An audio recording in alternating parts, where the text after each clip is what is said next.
नमो नमः। मैं डॉक्टर मधु शर्मा, सहायक आचार्य संस्कृत, राजकीय कन्या महाविद्यालय 12। बीए द्वितीय वर्ष के द्वितीय प्रश्न पत्र के अंतर्गत हम अध्ययन करेंगे वैदिक साहित्य का। बीए द्वितीय वर्ष के द्वितीय प्रश्न पत्र में द्वितीय इकाई के अंतर्गत ईशावास्योपनिषद का अध्ययन हमें करना है। परीक्षा में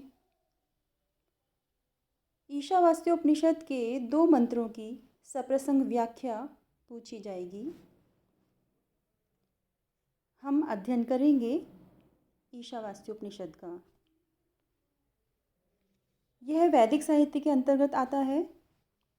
वैदिक साहित्य का परिचय प्राप्त करना प्रत्येक शिक्षित का नितांत आवश्यक कर्तव्य है, क्योंकि वेद भारतीय संस्कृति के मूल स्रोत हैं।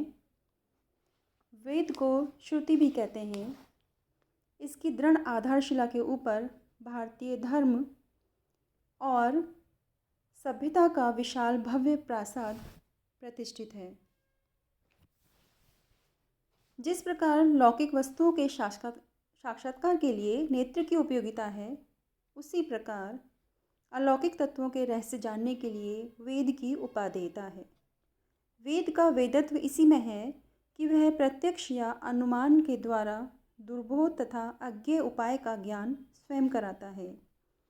इसलिए मनु की यह उक्ति बड़ी मार्मिक है कि वेद शास्त्रार्थ तत्वज्ञो यत्र कुत्राश्रमे वसन इहेव लोके तिष्ठन् स ब्रह्म भुआय कल्पते। अर्थात वेद शास्त्र के तत्व को जानने वाला व्यक्ति जिस किसी आश्रम में निवास करता हुआ कार्य का संपादन करता है, वह इसी लोक में रहते हुए भी ब्रह्म का साक्षात्कार करता है।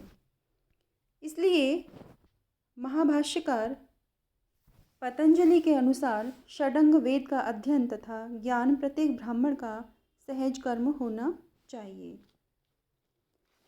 वेद तो वस्तुतः एक ही प्रकार का है, परंतु स्वरूप भेद के कारण 3 प्रकार का बतलाया जाता है: ऋक्, यजु और साम।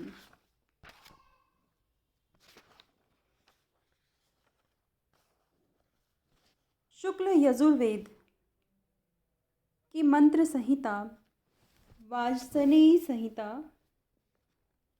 इसके 40 अध्यायों में से अंतिम 15 अध्याय खिल रूप से प्रसिद्ध होने के कारण अवान्तर युगीय माने जाते हैं।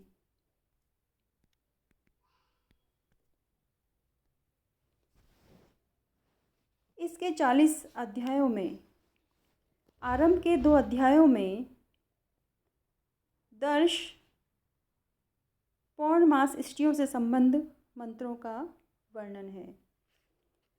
अंतिम जो अध्याय है 40वां अध्याय, यह ईशावास्य उपनिषद है, जो अपने प्रारंभिक 2 शब्दों के कारण यह नाम धारण करता है। उपनिषदों में यह लघुकाय उपनिषद आदिम माना जाता है, क्योंकि इसे छोड़कर कोई भी अन्य उपनिषद संहिता का भाग नहीं है। उपनिषद ग्रंथों में प्राथम्य धारण करने का यही मुख्य हेतु है। इस संहिता का आदित्य के साथ घनिष्ठता का परिचय इसका अंतिम मंत्र भी देता है। हिरण्मयेन पात्रेण सत्यस्यापि हितं मुखं यो सावादित्ये पुरुषः सो सावहम्। उपनिषद आरण्यकों में सम्मिलित है, अर्थात उन्हीं के विशिष्ट अंग हैं। वेद के अंतिम भाग होने से तथा सारभूत सिद्धांतों के प्रतिपादक होने के कारण उपनिषद ही वेदांत के नाम से विख्यात हैं। उपनिषद ईश, केन, कठ, प्रश्न, मुंडक, मांडुक्य, तैत्तिरीय, ऐत्रेय, छांदोग्य तथा बृहदारण्यक हैं। ये उपनिषद प्राचीन तथा सर्वथा प्रामाणिक अंगीकृत हैं। ईशावास्योपनिषद माध्यन्दिन शाखीय यजुर्वेद संहिता का 40वां अध्याय है। आद्य पद ईशावास्यम इदम सर्वम के आधार पर इसका यह नामकरण है। इसमें केवल 18 पद्य हैं। जिनमें ज्ञान दृष्टि से कर्म की उपासना का रहस्य समझाया गया है। यह उपनिषद कर्म संन्यास का पक्षपाती न होकर यावत जीवन निष्काम भाव से कर्म संपादन का अनुरागी है और इसी का अनुवर्तन भगवद गीता अनेक युक्तियों के उपन्यास के साथ करती है। यहाँ अद्वैत भावना का स्पष्ट प्रतिपादन है। ब्रह्म के स्वरूप के वर्णन के अनंतर विद्या अविद्या संभूति असंभूति इनका विवेचन किया गया है। इस उपनिषद में छंदोबद्ध रोचक और सरल शैली में ईश्वर जीव तथा सृष्टिगत सुखों का संक्षिप्त सारभूत प्रेरक और क्रियात्मक विवेचन प्रस्तुत किया गया है।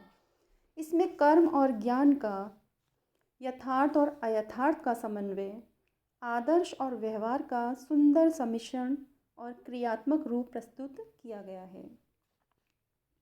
यह समस्त संसार ईश्वर द्वारा व्याप्त है।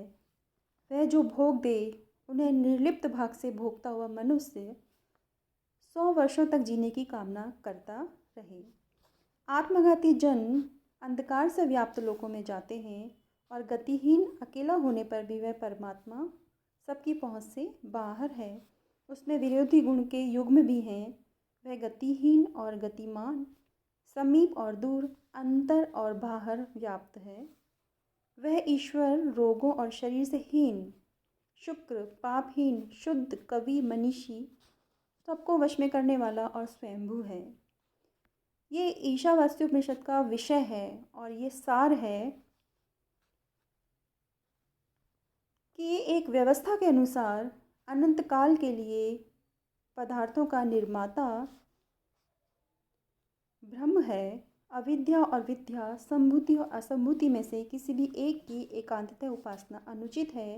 दोनों युग्मों के अंगों में साथ साथ समुचित रति होनी चाहिए, तभी मृत्यु से तरण और मोक्ष की प्राप्ति होती है। वस्तुतः सत्य आकर्षक प्रलोभनों से ढका हुआ है। उसकी कृपा से उसके कल्याणतम रूप को देखा जा सकता है। मृतदेह के जल जाने पर शरीर यात्रा समाप्त हो जाती है और प्राणवायु में मिल जाते हैं। अतः मनुष्य अपने कर्मों का और परमेश्वर का चिंतन करे। परमेश्वर अग्नि मृत जीवों को उत्तम मार्ग से मोक्ष की ओर ले जाए, मानव के पापों को नष्ट कर दे। वह सब कुछ जानने वाला है। यह ईशावास्योपनिषद का सार है। इस प्रकार यह उपनिषद ईश्वर, जीव और जगत, इन तीनों तत्वों को आधार मानकर चलता है। यह न प्रलय की कल्पना करता है न सृष्टि की। मरने के बाद की स्थिति का भी कोई विशेष विस्तार या वर्णन भी नहीं किया गया है। नैतिक सदाचारी आदर्श जीवन से ही परमात्मा के दर्शन संभव है। अतः इस उपनिषद का प्रमुख केंद्र सदाचार है और इसका दर्शन एकमात्र व्यावहारिक और क्रियात्मक है। इस उपनिषद का काल संहिता काल से बहुत पीछे का मानना संभव नहीं है। यह अध्याय ब्राह्मण ग्रंथों के युग से पहले ही यजुर्वेद में स्थान पा चुका था। अतः न्यूनतम ये 1000 ईस्वी पूर्व से पहले लिखा गया होगा। इसके रचयिता और इसकी जीवन गाथा का भी कोई विशेष परिचय उपलब्ध नहीं है। आगामी वीडियो में हम ईशावास्योपनिषद के मंत्रों को पढ़ेंगे, उनकी व्याख्या को समझेंगे।